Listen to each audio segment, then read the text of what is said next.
Hello aspirants, welcome to Panchajanya. ఈరోజు మనం 15th జూలైకి సంబంధించిన కరెంట్ అఫైర్స్ అనేవి ఈనాడు పేపర్లో చూద్దాం.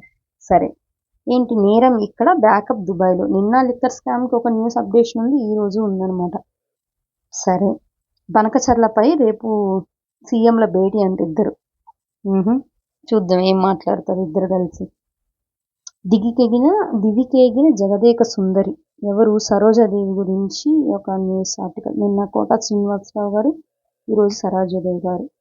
ఇది చాలా ఇంపార్టెంట్ అప్డేట్ అండి మనకు ఏపీ స్టేట్కి సంబంధించి. గోవా గవర్నర్గా అశోక్ గజపతి రాజు. ఎన్డీఏ భాగస్వామ్య పక్షాల నుంచి తేజేపేట తొలి అవకాశం. హర్యానా గవర్నర్గా ముగిసిన దత్తాత్రేయ పదవీ కాలం. ఆ స్థానంలో అసీం కుమార్ ఘోష్. లద్దాఖ్ ఎల్జీగా కవిందర్ గుప్తా. ఓకే, సరే. అంటే రెండు స్టేట్స్కి ఒక యూటీకి ఇచ్చారనమాట. ఏపీ హైకోర్టుకు జస్టిస్ బుట్టా దేవానంద్. మద్రాస్ హైకోర్టు నుంచి బదిలీకి రాష్ట్రపతి ఆమోదముద్ర. ఈయన గురించి అప్పుడు చాలా రిజల్యూషన్ కూడా తీసుకొచ్చింది కదా ఏపీ గవర్నమెంట్, అందుకనేమో మళ్ళీ తీసుకొస్తారు. విడాకుల కేసుల్లో దంపతుల సంభాషణలు, సాక్ష్యాలు, రహస్య రికార్డింగ్లు పరిగణలోకి తీసుకోవచ్చు సుప్రీంకోర్టు. తీసుకోండి సార్. అసలు ఆ 498 వల్ల రిమైనింగ్ అమ్మాయిలందరికీ కూడా చెడ్డ పేరు వస్తుంది. అదేంటి అసలు ఏంటో, ఈ చట్టాలు ఒకరినొకరు కొట్టుకుంటుంటే సమస్యలు పరిష్కారం అవుతాయా? అందులోనూ ఇలాంటి ఇష్యూస్లో పక్కా మిస్యూజ్ అవుతుంది సార్. ఇది ఒకసారి చూడండి గ్రౌండ్ లెవెల్లో ఏం జరుగుతుందో. రైలు ఇంజన్లు, బోగిన్లు, నిఘా కెమెరాలు. నిజంగా నిఘా కెమెరాలు పెడితే ఉన్నిస్తారా మన సీసీ కెమెరాస్? కుండపోత కాలంలో ఉక్కుపోత. నైరుతి వేళ వేసవి తలపిస్తున్న ఎండలు. అవును కదా, ఈ పాటికి వర్షాలు వచ్చేయాలి, ఎక్కడ అది కనిపించక. ఏపీ హైకోర్టుకు జస్టిస్ బుట్టు దేవేంద్రనాథ్. ఒకసారి చూద్దాం చూడండి, మీకు కూడా అది క్లారిటీ వస్తున్నప్పుడు. జస్టిస్ బుట్టా దేవేంద్రనాథ్ ఏపీ హైకోర్టుకు బదిలీ అయ్యారు. ఆయన మద్రాస్ హైకోర్టు నుంచి మళ్ళీ ఏపీ హైకోర్టుకు వచ్చేందుకు రాష్ట్రపతి ఆమోదముద్ర వేశారు. ఈ నేపథ్యంలో కేంద్ర న్యాయశాఖ సోమవారం నోటిఫికేషన్ జారీ చేసింది. హైకోర్టు ప్రధాన న్యాయమూర్తి ఎవరు? మన హైకోర్టు ప్రధాన న్యాయమూర్తి జస్టిస్ ధీరజ్ సింగ్ ఠాకూర్.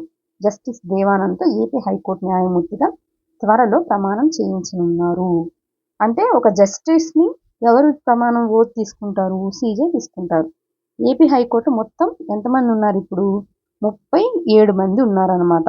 ఓకే, ఈ ఆమోదన విషయం తెలిసిందే. జస్టిస్ బుట్టా దేవన్తో 30. ఈ సంఖ్య ఎంతవరకు పెరుగుతుంది అంటే న్యాయమూర్తుల సంఖ్య 29కి చేరింది. టోటల్ స్ట్రెంత్ వచ్చేసి 37, కానీ 28 మందే ఉన్నారు. ఈయనతో 29 అవుతుంది అనమాట. ఓకే, ఏపీ హైకోర్టులో ఆయన 4వ స్థానంలో కొనసాగుతారు. ఓకే, 2014 జూలై నుంచి 2019 మే వరకు ప్రభుత్వ న్యాయవాదిగా పనిచేశారు. 2006లో చూసారా, 14 నుంచి 19 అంటే ఫస్ట్ బైఫర్కేషన్ అయిన తర్వాత మళ్ళీ ఇప్పుడు తీసుకొని వస్తున్నారనమాట ఆయన. ఓకే, ఎప్పుడు ఈయన మార్చారు? 2020 ఏపీ హైకోర్టు న్యాయమూర్తిగా బాధ్యతలు స్వీకరించారు. బదిలీపై 2023లో మార్చారు మద్రాస్ హైకోర్టుకి. నెక్స్ట్, ఏపీఎండిసి లీజులకు అనుమతుల కోసం టాస్క్ ఫోర్స్ కమిటీ. మంచిది. అప్పటి రాష్ట్రపతి ప్రతిభా పాటిల్తో. ఎవరు? సరోజాదేవి గారు. ఈమె చనిపోయినారు కదా, ఆమె గురించి అనమాట. నెక్స్ట్ ఏం మాట్లాడుతున్నారు అంటే, నేరం ఇక్కడ అంటే లిక్కర్ స్కామ్ది. లైంగిక వేధింపులు పాల్పడిన వారిని ఉద్యోగాల నుంచి తొలగించాలి. రాష్ట్ర మహిళా చైర్పర్సన్ శైలజ గారు. Women commission. గోవా గవర్నర్గా అశోక్ గజపతి రాజు. నెక్స్ట్, ఈ పదవి ఊహించలేదని చెప్పి గజపతి రాజు గారు ఆయన దీన్ని చెప్తున్నారనమాట. నేడు రేపు సీఎం చంద్రబాబు ఢిల్లీ పర్యటన. ఏం మాట్లాడతారో చూడాలి మన వాళ్ళు. మాట్లాడి ఏం స్టేట్కి డెవలప్మెంట్ తెస్తున్నారో చూద్దాం. మనదే కొత్త బంగారు లోకం. కొలువుల అండగా మీకు గుర్తుంటే మన బిల్ గేట్స్ గారు చెప్పారు మొన్న, ఇంకో 100 ఏళ్ళైనా సరే ఉపయోగించుకోగలను, ఓన్గా తానుగా మాట్లాడలేదు అని చెప్పి ఇంకోరి మీద డిపెండ్ అవ్వాలి అన్నట్టుగా. 100 రోజుల్లో గుంతలు లేని రోడ్లతో మంగళగిరిని తీర్చిదిద్దాలి లోకేష్ గారు చెప్తున్నారన్నమాట ఈ మాట. రామోజీ ఫిల్మ్ సిటీలో ఓ యూనిక్ స్టూడియో. ఎవరు? రేవంత్ రెడ్డి గారు పాల్గొని చెప్తున్నారు. రాజధాని అవసరాలకు కృష్ణానదిలో ఇసుక తవ్వకాలకు అనుమతి ప్రభుత్వం జారీ చేసింది. ఒక జిల్లా ఒక ఉత్పత్తి విభాగంలో ఏపీకి 10 అవార్డులు. హుహు.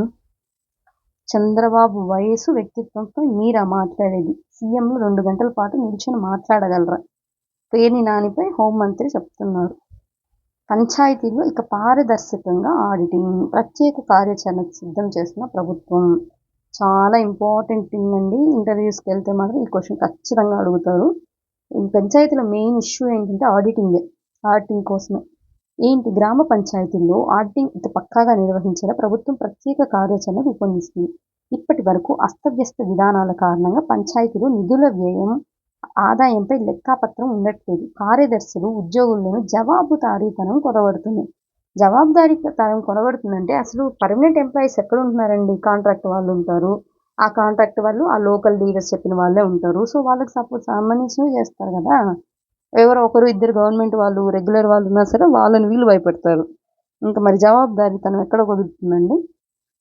లోకల్ ఫండ్ ఆడిట్ అధికారులు కూడా తూతూ మంత్రంగా ఆడిట్ నిర్వహిస్తున్నారన్న విమర్శలు వ్యక్తమవుతున్నాయి. ఇలాంటి పలు లోపాల నేపథ్యంలో పంచాయతీలో ఆదాయ వ్యయాల్లో పారదర్శకత ఉండేలా ప్రభుత్వం చర్యలు తీసుకుంటోంది. దీనికి ప్రణాళిక ఎలా చెప్తున్నారు? గ్రామ పంచాయతీ, మండల పరిషత్ కార్యాలయాల్లోని పంచాయతీకి సంబంధించిన ఆడిట్ నిర్వహించాలి. హోటళ్లు, అతిథి గృహాల్లో నిర్వహించడానికి వీలు లేదు. ఆడిటింగ్ ప్రక్రియ అత్యంత పారదర్శకంగా చేపట్టాలి. నిధుల దుర్వినియోగకారకులైన వారిపై విధిగా చర్యలు సిఫారసు చేయాలి. రికార్డు నిర్వహణ పక్కాగా ఉండేలా పంచాయతీ కార్యదర్శులు, సిబ్బందికి తగిన శిక్షణ ఇవ్వాలి. పంచాయతీలకు వచ్చే ఆదాయ వ్యయంపై పక్కాగా రికార్డు నిర్వహించకపోతే చర్యలు తప్పవన్న సంకేతాలు కార్యదర్శులకు పంపాలి. పంచాయతీల పనితీరుపైన ఎప్పటికప్పుడు మండల, జిల్లా స్థాయిలో అధికారులు సమీక్షలు, క్షేత్రస్థాయి పరిశీలన విధిగా చేపట్టాలి.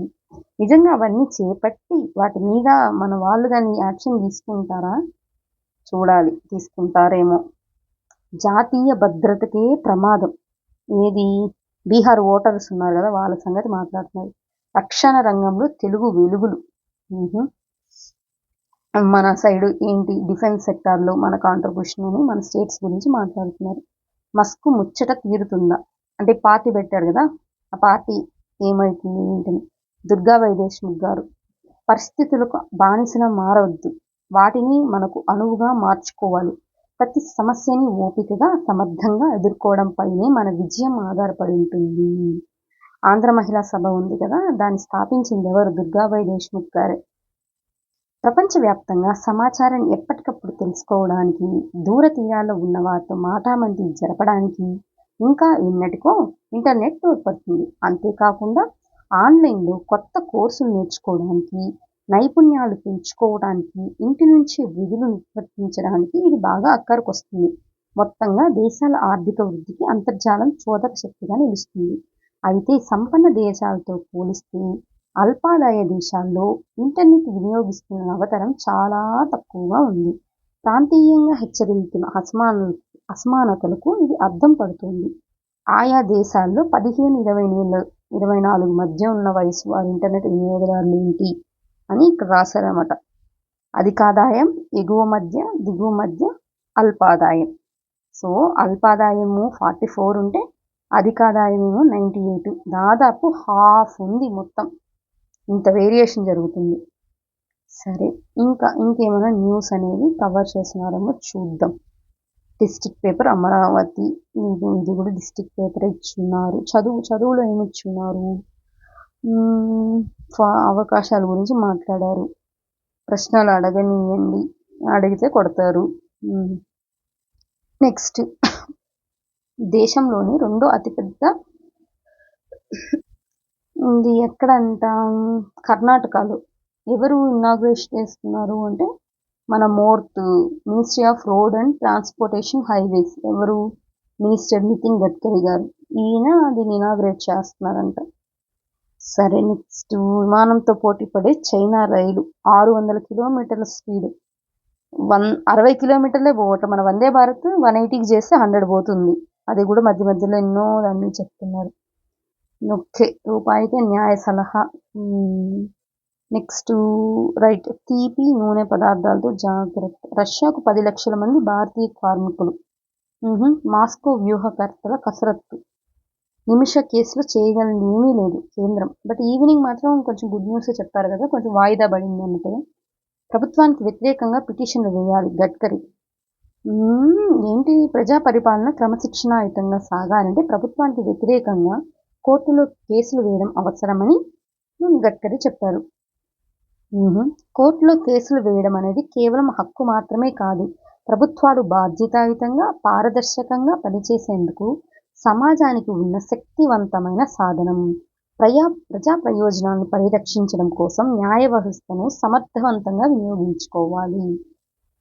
ఒకసారి రష్యాది చూడండి. ఎందుకు భారతీయ కార్మికులు రష్యాలోని పారిశ్రామిక ప్రాంతాల్లో ఏర్పడిన తీవ్ర కార్మిక కొరతను తీర్చుకోవడానికి ఈ ఏడాది చివరికల్లా నిపుణులైన 10 లక్షల మంది భారతీయ కార్మికులు తీసుకోవాలని మాస్కో భావిస్తోంది. విదేశీ కార్మికుల వలస వ్యవహారాలను పరిష్కరించడానికి ఇది ఒక మండలి కూడా ఏర్పాటు చేస్తున్నారంట. భారతీయ సిబ్బందిని పారిశ్రామిక ప్రాంతంలో వినియోగించున్నారు. ఈ ప్రాంతంలో అనేక భారీ పరిశ్రమలు, T-90 ట్యాంకులు, తదితర ఆయుధాలను తయారు చేసే కర్మాగారాలు ఉన్నాయి. వాటిలో పనిచేసే అనేక మంది రష్యన్లు ఉక్రెయిన్ యుద్ధంలో మోహరించారు. యువ రష్యన్లు ఫ్యాక్టరీలో పనిచేయడానికి ఇష్టపడటం లేదు. ఫలితంగా పారిశ్రామిక ఉత్పత్తిని పెంచాలంటే కార్మికుల కొరత నివారణలో భాగంగా భారత్ నుంచి నిపుణులు రప్పించనున్నట్లు చెప్పారు. ఉత్తర కొరియా, శ్రీలంక నుంచి కూడా కార్మికులను రప్పించే యోచనలో ఉన్నారని తెలుస్తోంది. 2024లోనే కొన్ని రష్యన్ పరిశ్రమలో భారతీయ కార్మికులను నియోగించారు. వీళ్ళు ఎక్కువ మందిని కాలినిన్గ్రాడ్ మత్స్య ప్రాసెసింగ్ సెంటర్లో పెట్టుకున్నారంట. 2030 కల్లా రష్యాలో 30 లక్షల మంది కార్మికుల కొరత ఏర్పడనుంది. వాక్ స్వాతంత్ర ఫలితాలు పొందాలంటే స్వీయ నియంత్రణ అవసరమే. అంటే మీకు ఎవరో వచ్చి కేసులు పెట్టడం అది కాదు, వాళ్ళు ఏం మాట్లాడుతున్న విచక్షణ ఉండాలని చెప్తుందన్నమాట సుప్రీంకోర్టు. వాక్ స్వాతంత్ర హక్కు, భావ వ్యక్తీకరణ స్వేచ్ఛలకున్న విలువ, వాటి ప్రాముఖ్యతల గురించి దేశ పౌరులు తప్పనిసరిగా తెలుసుకోవాలని సుప్రీంకోర్టు అభిప్రాయపడింది. అదేవిధంగా స్వీయ నియంత్రణ, సంయమనం ఆవశ్యకతను ప్రతి ఒక్కరూ గుర్తెరిగి నడుచుకోవాలని స్పష్టం చేసింది. సామాజిక మాధ్యమాల్లో వెలువడుతున్న ప్రమాదకర పోస్టుల నివారణకు అనుసరించాల్సిన మార్గదర్శకాల జారీపై ఈ ధర్మాసనం వెల్లడించింది ఈ తీర్పునన్నమాట. ఓకే, భారతదేశ ఐక్యతను, సమగ్రతను పెంపొందించడం ప్రాథమిక విధుల ప్రధాన లక్ష్యం. ఇది తీవ్ర ఉల్లంఘనకు గురవుతున్నట్టు సామాజిక మాధ్యమాల్లోని పోస్టులు స్పష్టం చేస్తున్నాయి. వాక్ స్వాతంత్రం, భావ వ్యక్తీకరణ స్వేచ్ఛ విలువలేమిటో ప్రజలు తెలుసుకోవాలి. సామాజిక మాధ్యమాల్లో పోస్టులపై ఆంక్షలు, నిషేధం విధించడం గురించి నేను మాట్లాడటం లేదు. వ్యక్తుల గౌరవం, దేశ ప్రజల మధ్య సౌభ్రాతృత్వం, లౌకికవాదం పరిరక్షణ కోసం ఆలోచించాల్సి వస్తుంది అని తెలిపింది. నిజమండి, మరి దారుణంగా కమెంట్స్ ఏంటో, ఆ మాటలేంటో యుద్ధం కాకుండా ఉంటాయి. 50 రోజుల్లో యుద్ధం ఆపకపోతే రష్యాకు వడ్డని ట్రంప్ హుకుం. జెలెన్స్కీకి మరిన్ని ఆయుధాలు ఇవ్వనున్న అమెరికా. ఆయుధాలు ఇవ్వడం బదులు ఏదో వచ్చి మాట్లాడచ్చు కదా. పుతిన్ పగలు అందంగా మాట్లాడతారు, రాత్రి అయితే ప్రజలపై బాంబులతో విరుచుకుపడతారు. ఆయన ప్రవర్తన నాకు నచ్చట్లేదు అని మన ట్రంప్ గారు చెప్తున్నారు అనమాట. నెక్స్ట్ ట్రంప్ కూడా ఇక్కడ నుంచి నోబెల్ ప్రైజ్ తెచ్చుకోవాలనుకుంటున్నాడేమో. ఇన్ఫెక్షన్తో ఆసుపత్రిలో చేరిన CJI. ఓకే, 5 గంటల పాటు వాద్రాను విచారించిన ఈడీ. మన రాబర్ట్ వాద్రా, ప్రియాంక గాంధీ వాళ్ళ హస్బెండ్. నెక్స్ట్ ఏ case? Enforcement directorate PMLA act కింద ఇది చేశారనమాట. సరే, ఇంకా ఏంటి అంటే మరిన్ని ప్రశ్నలను లేవనెత్తుతున్న దర్యాప్తు. ఏంటి? ఎయిర్ ఇండియాకి సంబంధించింది. మొన్న జరిగింది కదా అహ్మదాబాద్ ఇన్సిడెంట్, దానికి సంబంధించి ఇన్వెస్టిగేషన్. నేరాల రాజధానిగా బీహార్, రాహుల్ గాంధీ. రాష్ట్రంలోని ప్రతి వీధిలో భయం, ఇంట్లో అశాంతి నెలకొని నిరుద్యోగ యువతను గూండా రాజ్యం వైపు నడిపిస్తున్నారు. యువత గూండాలుగా మారుతున్న సీఎం కుర్చీని కాపాడుకునేందుకు తాపత్రయపడుతున్నారు.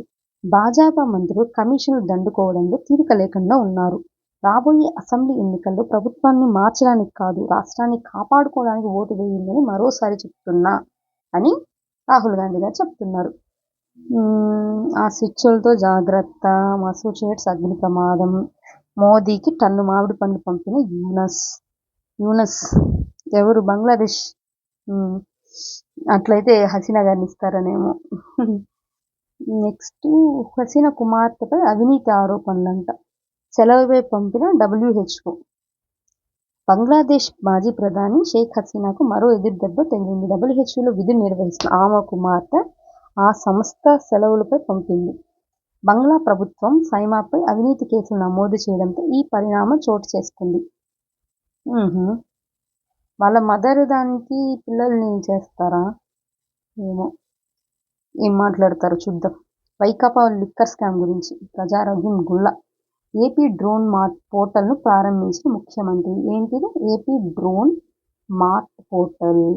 సామాన్యులకు కూడా డ్రోన్ సేవలను ప్రభుత్వం అందుబాటులో తీసుకొచ్చింది. ఇందులో భాగంగా ఏపీ డ్రోన్ మార్ట్ పోర్టల్ను ముఖ్యమంత్రి ప్రారంభించారు. వ్యవసాయం సహా వివిధ రంగాల్లో డ్రోన్ల ద్వారా సేవలు పొందేలా ఈ పోర్టల్ను ఏపీ డ్రోన్ కార్పొరేషన్ రూపొందించింది. ఈ సందర్భంగా సీఎం మాట్లాడుతూ ప్రజలకు మరిన్ని సేవలు అందించేలా దీన్ని తీర్చిదిద్దాలని, సామాన్యులకు సైతం అందుబాటులో ధరల్లో ఉండాలని చూస్తామని, మరింత ఆదరణ పెరుగుతుందని పేర్కొన్నారు.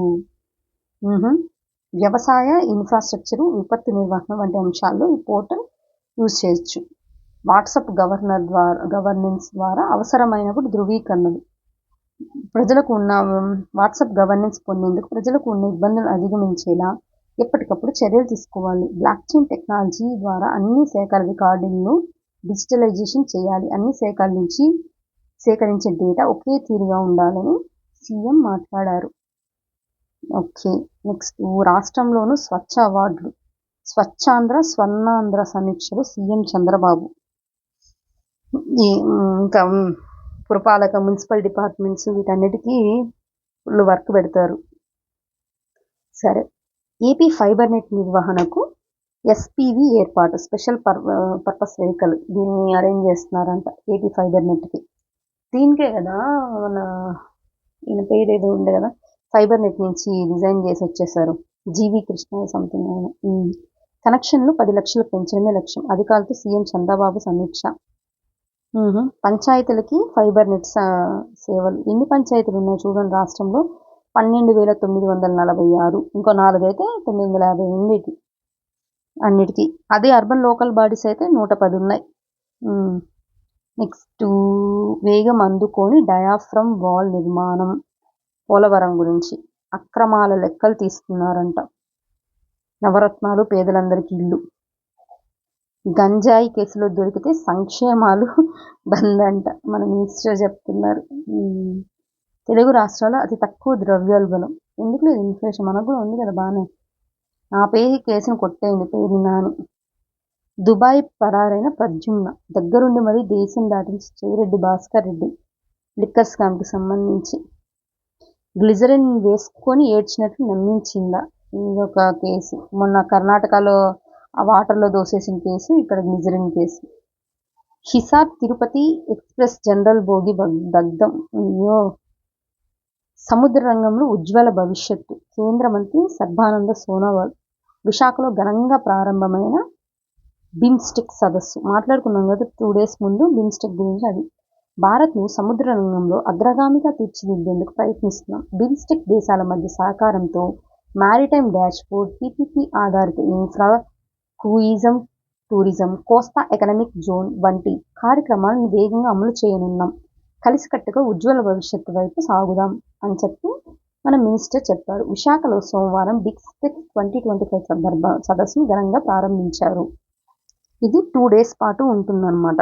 విశాఖ పోర్టు సంబంధించి 2047 నాటికి దేశంలోని 14 పోర్టుల నుంచి ఇప్పుడున్న 1600 మిలియన్ టన్నుల కార్గోను 10,000 మిలియన్ టన్నులకు పెంచే లక్ష్యం పెట్టుకున్నట్లు వెల్లడించారు. అంటే 10 చేయబోతున్నారు. సంస్కరణలో భాగంగా పోర్టులో ఆటోమేషన్, ఏఐ రోబో టెక్నాలజీని వినియోగిస్తున్నట్టు చెప్పారు. ఇంకా ఏం జరుగుతుంది ఇక్కడ? రైట్, బిమ్స్టెక్ ద్వారా దక్షిణ ఆగ్నేయాసియాల మధ్య అనుసంధానం పెరుగుతుంది. గ్లోబల్ సప్లై చైన్ను పునర్నిర్మించేందుకు ఇది గొప్ప అవకాశం అన్నారు. బిమ్స్టెక్ విజన్ 2030పై బిమ్స్టెక్ కార్యదర్శి ఆయన మాట్లాడుతూ ఇదంతా చెప్పారనమాట. నెక్స్ట్ ఇంకా ఏమంటున్నారు అంటే, మౌలిక వసతులతో పాటు లాజిస్టిక్స్, సముద్ర మార్గాల వినియోగం వంటి సవాళ్లను అధిగమించాల్సిన అవసరం ఉందని చెప్పి షిప్పింగ్ కార్యదర్శి చెప్పారనమాట. మారిటైమ్ ట్రాన్స్పోర్ట్ సహాయ సహకారాలు, కార్గో హ్యాండ్లింగ్కు సంబంధించి కొన్ని ఒప్పందాలు జరిగాయి. ఇవన్నీ ఏం లేవండి, ఆ హెడ్డింగ్స్ ఉన్నాయి కదా, అవి మాత్రం తీసుకొని మనం కోర్టుకి సంబంధించి ఒక నోట్స్ ప్రిపేర్ చేసుకుని నోట్స్ దగ్గర రాసుకోవాలి. ఏది వచ్చినా కూడా దాన్ని తిప్పి రాసుకుంటాం అనమాట. సరే, సీఎం చంద్రబాబు మ్యారిటైమ్ విజన్ను ప్రగతికి దారి చూపే చర్యగా సర్బానంద్ సోనోవాల్ అభివర్ణించారు. సరే, ఇంకా ఏమన్నారు చూద్దాం. 12 ఏళ్ళకి అయ్యో బాబోయ్ ఏంటో ఇల్లు అసలు ఇంతగా కూర్చోబెట్టి కాంపిటేటివ్ ఎగ్జామ్ రాపియాలి వీళ్ళతో, అంత సైలెంట్గా ఉంటారు. ఏడాది అనుభవం ఉన్న ప్రొఫెసర్లుగా పదోన్నతి. నెక్స్ట్ హలో రోదస్ నుంచి హోమ్ రేడియో. విద్యార్థుల ఆత్మహత్యలపై నివేదిక ఇవ్వండి. నిన్న అనుకున్నాం కదా, 3 రాష్ట్రాల పోలీసులకు సుప్రీం ఆదేశం. ఐఐటి ఢిల్లీ, ఐఐటి ఖరగ్పూర్ విద్యార్థులతో పాటు కోటాలో కోచింగ్ పొందుతున్న ఒక నీట్ అభ్యర్థి ఆత్మహత్య చేసుకున్న ఉదంతాలపై విచారణ ఎంతవరకు వచ్చిందని సుప్రీంకోర్టు అడిగింది. దాని మీద కమిటీ వేశారు కదా, దాని నుంచి. కార్టూనిస్ట్ హేమంత్పై సుప్రీం అసంతృప్తి. ప్రధాని నరేంద్ర మోడీ ఆర్ఎస్ఎస్పై అభ్యంతరకర కార్టూన్లు వేసిన మధ్యప్రదేశ్ కార్టూనిస్ట్ హేమంత్ మాలవీయ చర్యలపై సుప్రీంకోర్టు తీవ్ర అసంతృప్తిని వ్యక్తం చేసింది. ఇది పూర్తిగా భావ వ్యక్తీకరణ, వాక్ స్వాతంత్రాన్ని దుర్వినియోగం చేసుకోవడమే అని వ్యాఖ్యానించింది. అది ఎంత అసభ్యంకరంగా ఉండటంతో కార్టూనిస్టుపై గతంలో కేసు నమోదైంది. అరెస్ట్ నుంచి రక్షించాలంటూ ఆయన వేసిన పిటిషన్ను విచారించిన సుప్రీంకోర్టు ఈ వ్యాఖ్యలు చేసింది. తొలుత మధ్యప్రదేశ్ హైకోర్టులో అతను బెయిల్ పిటిషన్ వేయగా ఆ కోర్టు తోసిపుచ్చింది. అప్పుడు ఆయన సుప్రీంకోర్టుకు వచ్చామంటే సుప్రీంకోర్టు కూడా ఈ మాటలు మాట్లాడింది. దేశంలో కోవిడ్ ప్రభావం ఎక్కువగా ఉన్న సమయంలో ఈ కార్టూన్ ప్రచురితమైందని హేమంత్ మాలవీయ సుప్రీంకోర్టుకు తెలిపారు. ఇందులో ఎవరిని కించపరిచే ఉద్దేశం లేదని ఆయన తరపు నుంచి ఆయన డిఫెన్స్ చేసుకున్నారన్నమాట. బట్ ఏదైనా ఏ వ్యక్తీకరణ అయినా దానికంటే ఒక లిమిటేషన్స్ ఉండాలి, అంతేగాని నాకే హక్కు ఉందని మాట్లాడితే కరెక్ట్ కాదు కదా. కేరళ పెండింగ్ బిల్లుల వివాదంపై సుప్రీం విచారణ 25కు వాయిదా. కేరళ శాసనసభ ఆమోదించి పంపించిన బిల్లులను గవర్నర్ పెండింగ్లో ఉంచడంపై దాఖలైన పిటిషన్ల విచారణను సుప్రీంకోర్టు ఈ నెల 25కి వాయిదా వేసింది. ఓకే, తమిళనాడు గవర్నర్ కేసును నిర్ణీత గడువును నిర్దేశిస్తూ ఇటీవల సుప్రీంకోర్టు తీర్పునిచ్చిన నేపథ్యంలో కేరళ ప్రభుత్వ పిటిషన్ వ్యర్థమని, దీనిని ఉపసంహరించుకోవడానికి అనుమతి ఇవ్వాలని ఆ రాష్ట్రం తరపున న్యాయవాది కేకే వేణుగోపాల్ గవర్నర్ కోరారు. దీనిపై అటార్నీ జనరల్ తుషార్ అలాగే సొలిసిటర్ జనరల్ అభ్యంతరం తెలిపారు. రాజ్యాంగం అధికరణ 143 ప్రకారం బిల్లుల ఆమోదానికి సంబంధించి రాష్ట్రపతి అధికారులను సర్వోన్నత న్యాయస్థానం ప్రస్తావించదని, దానిపై స్పష్టత రావాల్సి ఉందని పేర్కొన్నారు. మరి చూద్దాం ఏం మాట్లాడతారో దీనికి సంబంధించి. సోషలిస్ట్ సెక్యులర్ సైద్ధాంతిక మందు పాత్రలు. ఒకటండి, దేశంలో ఏం లేవు కొట్టుకోవడానికి, టాపిక్స్ ఏం లేవు అన్నప్పుడల్లా ఈ 2 పదాలను తీసుకొస్తారు. సరే, ఏంటో చూద్దాం. మనమైతే యాజ్ ఆస్పిరెంట్ చదవ తప్పదు. దేశంలో ఎమర్జెన్సీ సమయంలో రాజ్యాంగ పీఠికలో చేర్చిన సోషలిస్ట్ సెక్యులర్ పదాలు సైద్ధాంతికంగా మందు పాత్రలు వంటివని, ధార్మిక విలువలను నాశనం చేయడానికి రాజకీయ బుజ్జగింపులకి వాటిని అప్పటి పాలకులు చేర్చారని ఆర్ఎస్ఎస్ ఆరోపించింది. ప్రస్తుతం ఆ పదాలను తొలగించే సమయం ఆసన్నమైందని, రాజ్యాంగ మాతృకను పునరుద్ధరించాల్సిన అవసరం ఉందని తన ఆర్గనైజర్ పత్రిక ఏంటంటే ఆర్ఎస్ఎస్ వాళ్ళ అధికారిక పత్రిక అంటాం కదా, అదనమాట. ఆ 2 పదాలను రాజ్యాంగ పీఠికలో ఉంచాలా వద్దా అనే అంశంపై జాతీయ స్థాయిలో చర్చ జరగాలని ఆర్ఎస్ఎస్ ప్రధాన కార్యదర్శి దత్తాత్రేయ హోసబాలే డిమాండ్ చేసిన నేపథ్యంలో ఈ వ్యాసం ప్రచురితం కావడం గమనార్హం. సోషలిస్ట్ సెక్యులర్ పదాలను చేర్చడం రాజ్యాంగపరమైన మోసపూరిత చర్యగా ఆర్గనైజర్ అభివర్ణించింది. ఇది రాజ్యాంగానికి వన్నె తెచ్చే అదనపు హంగులు కావని, సైద్ధాంతికంగా మోపిన భారాలని వ్యాఖ్యానించింది. ఇవి భారతదేశ నాగరికత గుర్తింపు, రాజ్యాంగబద్ధ ప్రజాస్వామ్య స్ఫూర్తికి వ్యతిరేకమని స్పష్టం చేసింది. ఏ చట్టసభ ఈ పదాలను ఆమోదించలేదని సుస్పష్టం. పార్లమెంటు సుప్తచేతనా వ్యవస్థలో ఉన్న సమయంలో, అంటే ఎమర్జెన్సీ సమయంలో 42వ రాజ్యాంగ సవరణ ద్వారా చేర్చారు. ఇప్పుడు ప్రతిపక్ష నేతలంతా జైల్లో ఉన్నారు. మీడియాపై గ్యాగ్ ఆర్డర్లు ఉన్నాయి. ఇప్పుడు తప్పనిసరిగా రాజ్యాంగాన్ని మాతృక దశకు తీసుకెళ్లాలి, ఎమర్జెన్సీ పాపాన్ని కడిగేసుకోవాలి అని చెప్పి వీళ్ళు ఎమర్జెన్సీలో తీసుకొచ్చిన పదాలు కాబట్టి అది ఎమర్జెన్సీ టైం అనేది రాంగ్ పీరియడ్ కదా, సో మనం ఒరిజినల్కి వెళ్దాము అన్నట్టు మాట్లాడారు. But supreme court number of times చెప్పింది ఇప్పటికీ. అసలు ఇండియా ఒక ఫీచరే అదండి, ఇండియన్ బేసిక్ కాన్స్టిట్యూషన్ ఫీచరే. మీరు ఎందుకు లేస్తే వాటి జోలికి వెళ్తున్నారు? ఇంకా చాలా సీరియస్గా చెప్పింది, ఈ 70 ఏళ్లలో మీకు గుర్తురాంది, సరే 70 కాదు 76 నుంచి ఉందనుకోండి, ఒక 25 ఏళ్ళ నుంచి లేని ప్రాబ్లం ఇప్పుడు ఎందుకండి వచ్చింది అన్నట్టుగా మాట్లాడిందనమాట. Revisiting socialist and secular in the preamble, reclaiming India's constitution integrity పేరుతో ఈ వ్యాసాన్ని రాశారనమాట. సరే, భారత్ చైనా సంబంధాలకు ఇరు దేశాలకు మేలు. ఎవరు? మన విదేశీ వ్యవహారాల మంత్రి జైశంకర్ గారు చెప్తున్నారనమాట. నిన్నే అనుకున్నాం కదా, చైనా టిబెట్ ఆ విషయంలో ఒకటి ప్రెస్ నోట్ రిలీజ్ చేసింది. ఎందుకంటే మన ఫారెన్ మినిస్టర్ గాల్వాన్ లోయ తర్వాత for the first time China visit అని వెళ్ళారు అని చెప్పి, అందుకనేసి ఏమంటున్నారో చూద్దాం. గడిచిన 9 నెలల్లో ద్వైపాక్షిక సంబంధాల మెరుగుదలలో మంచి ప్రగతి సాధించిందని భారత్ చైనాలు వాస్తవాధీన రేఖ వెంట ఉద్రిక్తతను తగ్గించుకునేందుకు ప్రయత్నించాలని ఈ సందర్భంలో జైశంకర్ కోరారు. విభేదాలు వివాదాలుగా, పోటీతత్వం సంఘర్షణగా మారకూడదన్న మౌలిక భావంతో ముందుకు సాగితే ఇరు దేశాల సంబంధాలు సకారాత్మక పురోగతి సాధించగలవని ఆయన అభిప్రాయపడ్డారు. చైనా కీలక ఖనిజాల ఎగుమతిని నిషేధించడం పరోక్షంగా ప్రస్తావిస్తూ ఇరు దేశాలు వాణిజ్య నియంత్రణలు, అవరోధాలు లేకుండా చూసుకోవాల్సిందని చెప్పారు. ఇంకా ఏమన్నారు?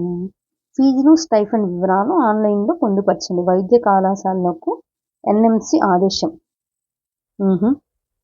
నెక్స్ట్, వైద్య కమిషన్ చైర్పర్సన్గా అభిజాత్ షేట్. 19 దేశాలతో కలిసి ఆస్ట్రేలియా సైనిక విన్యాసాలు. ఇప్పటి వరకు నిర్వహించిన విధంగా ఆస్ట్రేలియా భారీ స్థాయిలో సైనిక విన్యాసాలు చేపడుతోంది. ఓకే, 19 దేశాలు పాల్గొంటున్నాయంట. 2005 నుంచి 2 ఏళ్లకోసారి అమెరికాతో కలిసి టాలిస్మాన్ సాబెరా పేరుతో ఈ సైనిక విన్యాసాలు చేపడుతుంది. ఇప్పుడు మొదటిసారిగా వీటిని భారీ స్థాయిలో చేపట్టేందుకు ఇన్ని దేశాలను భాగస్వామ్యం చేస్తుంది. 92 ఏళ్ల వయసులో క్యామరిన్ అధ్యక్ష పదవిలోకి ఆల్వియా. ఇంకా కేరళలోని బ్రిటిష్ యుద్ధ విమానం F-35. ఏంటో చూద్దాం. దీన్ని హైడ్రాలిక్ వ్యవస్థ విఫలం కావడంతో జూన్ 14వ తేదీన అత్యవసరంగా తిరువనంతపురం విమానాశ్రయంలో దిగిన విషయం తెలిసిందే. అది ఇంకా అక్కడే ఉంది అని చెప్పి దాని గురించి ఒక అప్డేట్ ఇచ్చారు. 3 లక్షలకు పైగా మరణాలు నివారించిన టీకాలు. ఇవి మనకి ఇంపార్టెంట్ అండి, రాసుకోవాలి మనం డిస్క్రిప్టివ్లో. వ్యాక్సిన్ కూటమి గావి వద్ద ఉన్న టీకా నిల్వల సాయంతో 2000 సంవత్సరం నుంచి 58 లక్షలకు పైగా అంటువ్యాధులను, 3,27,000 మరణాలను నివారించినట్లు బ్రిటిష్ మెడికల్ జర్నల్లో ప్రచురితమైన అధ్యయనం తెలిపింది.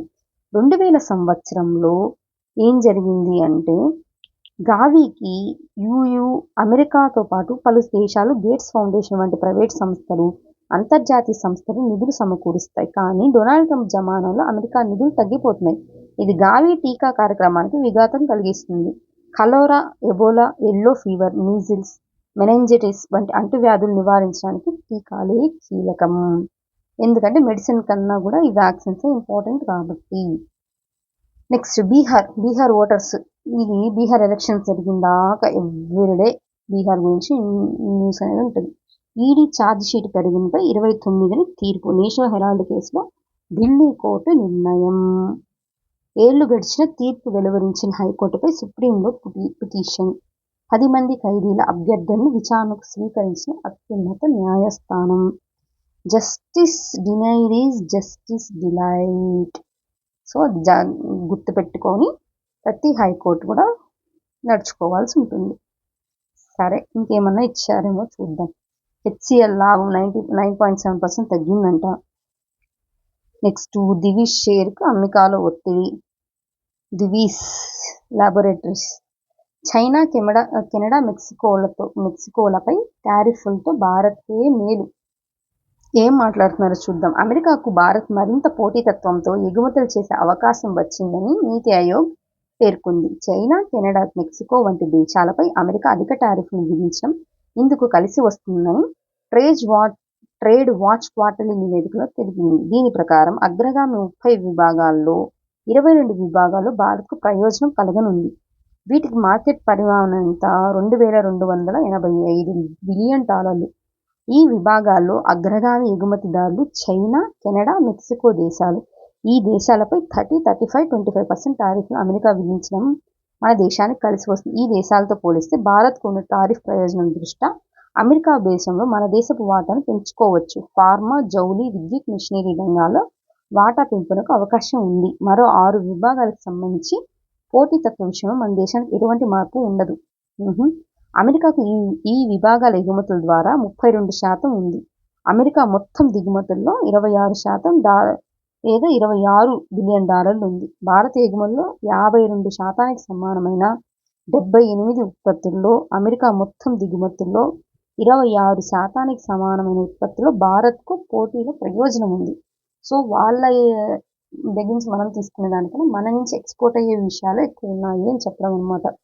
దేంట్లో ఇవి కలిసి వస్తున్నాయంటే ఖనిజాలు, ఇంధనాలు, దుస్తులు, ఎలక్ట్రానిక్స్, ప్లాస్టిక్స్, ఫర్నిచరు, అలాగే సముద్ర ఉత్పత్తులతో ఎంత దాదాపు $1265 బిలియన్. భారత్ బ్రిటన్ ఒప్పందం తరహాలో అమెరికాతోనూ సేవల ఆధారిత వాణిజ్య ఒప్పందాన్ని మన దేశం కుదుర్చుకోవాలి. అంటే ఓన్లీ సర్వీస్ సెక్టర్ లాగా.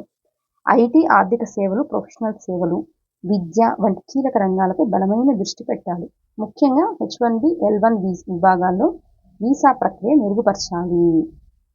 ఓకే, ప్రతిపాదిత ద్వైపాక్షిక వాణిజ్య ఒప్పందం BTOపై మరో దశ చర్చలు సోమవారం జరిగాయి. గురువారంతో ముగుస్తాయంట. NSE మన నేషనల్ స్టాక్ ఎక్స్చేంజ్కి ప్రపంచంలో 4వ స్థానం వచ్చిందంట. ఓకే, నెక్స్ట్ మోసపూరిత క్లెయిమ్లపై ఐటీ కొరడ, పలు రాష్ట్రాల్లో సోదా. ఇన్కమ్ ట్యాక్స్ గురించి మాట్లాడుతున్నారు. నెక్స్ట్ బాల్యానికి హార్మోన్స్, నమ్మకమైన ప్రత్యామ్నాయాలు.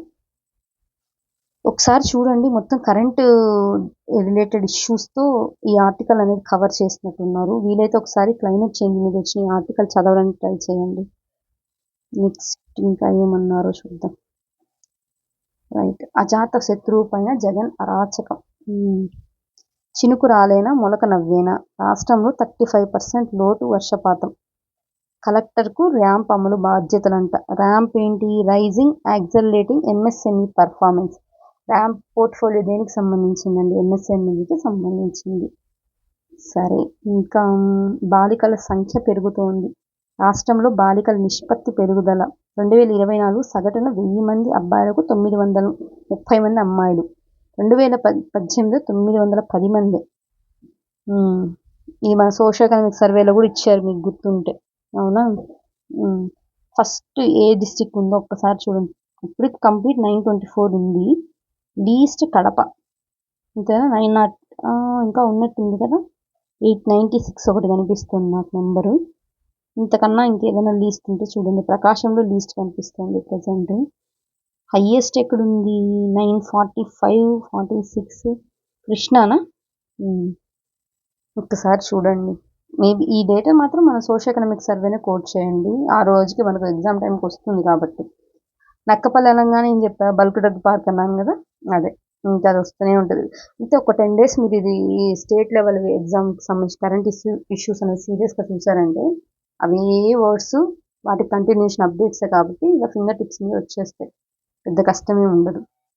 నెక్స్ట్ కల్తీ కల్లీకి మరో 2 బలి. తెలంగాణలో కలుషిత ఆహారం తిని 52 మంది విద్యార్థులకు అస్వస్థత.